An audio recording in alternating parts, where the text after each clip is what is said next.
Alors voilà, la palette des outils, ce serait peut-être intéressant de l'afficher différemment. Les échantillons là sont minuscules. On va aller dans le menu de la palette nuancier, je veux dire. Pas la palette des outils. La palette nuancier. Quand j'ai une bêtise, faut le dire, hein. Vous savez, je relève pas toujours les imbécilités que je dis. Alors, je compte sur vous pour me le dire. Donc dans la palette nuancier, les échantillons sont petits. On va aller dans le menu de la palette nuancier. On va aller demander affichage par grande vignette. Si on avait besoin de voir les noms des couleurs, on aurait été demandé affichage par liste de grandes vignettes. Mais, dans ce cas-ci, oui, en plus, les noms, c'est souvent à moins qu'on ait fait les couleurs soi-même, les noms, c'est souvent les valeurs chromatiques qui sont indiquées. Donc, liste de grandes vignettes, affichage par grande vignette, c'est bien. C'est mieux. Voilà. Alors, ce qu'on va faire, c'est qu'on va modifier les trois rectangles d'un coup. Vous les sélectionnez. On peut faire aussi commande A, puisqu'il n'y a que ça sur le plan de travail. Commande A, c'est édition, tout sélectionné. Et vous allez appliquer une couleur. Vous testez, vous appliquez une couleur de fond. Il faut que la case fond soit à l'avant-plan, bien sûr, pour appliquer une couleur de fond. Puis une couleur de contour. Vous mettez la case contour à l'avant-plan et vous appliquez une couleur de contour. Voilà. Mais on peut aussi faire ses propres couleurs. Et alors on va faire une couleur RVB tant qu'à faire, puisque tout ça c'est des couleurs CMJN, on est très limité au niveau des couleurs. Alors ceux qui connaissent un peu Illustrator et l'infographie vont dire oui, mais on pourrait utiliser des couleurs Pantone. Ben oui, il y a un nuancier avec 700 couleurs Pantone, c'est aussi une possibilité. Elles sont déjà un peu plus vives que le CMJN. Bon, on va créer ses propres couleurs. Alors allez-y, dans le menu, d'abord qu'est-ce que je modifie là? Je vais modifier le fond. Voilà, la case de fond doit être en avant-plan. Je vais dans le menu de la palette nuancier, je vais faire une nouvelle nuance.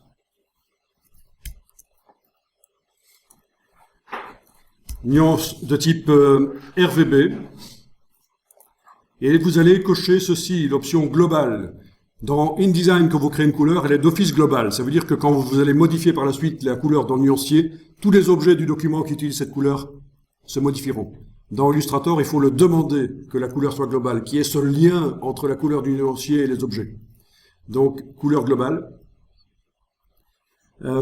Et vous créez votre couleur. Quand vous avez trouvé une couleur qui vous botte, vous pouvez modifier son intensité lumineuse. Vous savez comment? Comment est-ce qu'on modifie l'intensité lumineuse du superbe bleu que j'ai trouvé là? Le faire plus foncé ou plus clair, tester. Ben, dans tous les logiciels Adobe, vous enfoncez la touche majuscule et vous bougez un des curseurs. Et ça modifie l'intensité lumineuse. D'accord? Je vous remontre avec une autre couleur. Voilà. Alors ceci, vous savez ce que c'est. Ça vous indique que la couleur est trop vive pour être imprimable telle qu'elle. Elle est hors gamme offset de l'imprimeur. Mais c'est pas grave. Parce que je vais peut-être imprimer sur une technique plus performante, comme du jet d'encre. Ceci, ça vous indique que vous pouvez la transformer en une couleur hexadécimale. Ça vous dit quelque chose, l'hexadécimal? Oui, c'est quoi? C'est ça, c'est une définition de couleur avec 3 paires de lettres ou de chiffres. Donc, ce qui nous fait 3 fois 2, 6, hexa, hein, hexadécimal. Hexa, ça veut dire 6. Et c'est une vieille technique. Quand on voulait faire des couleurs sur les anciens sites web, des couleurs web, on utilisait cette définition hexadécimale. Ça ne se fait plus de nos jours parce que les ordinateurs sont assez puissants et le web est rapide. Donc on définit en RVB, la plupart du temps. Le hexadécimal, c'est un peu un truc du passé. Ça représente un cube parce que si vous vous intéressez un peu à l'hexadécimal, vous allez voir que ça se construit sous forme d'un cube. C'est assez intéressant à voir cette manière de réfléchir et de créer les couleurs. Voilà. La manière dont ces lettres et ces chiffres se créent.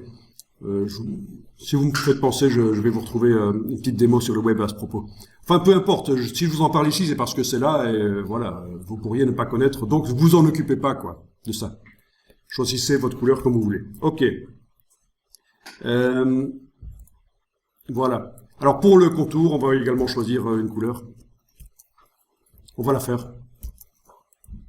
Nouvelle nuance. Voilà. Global toujours. Ok. Parfait. Alors, les deux couleurs qui ont cette caractéristique d'être globales ont le petit triangle là en bas à droite dans le nuancier.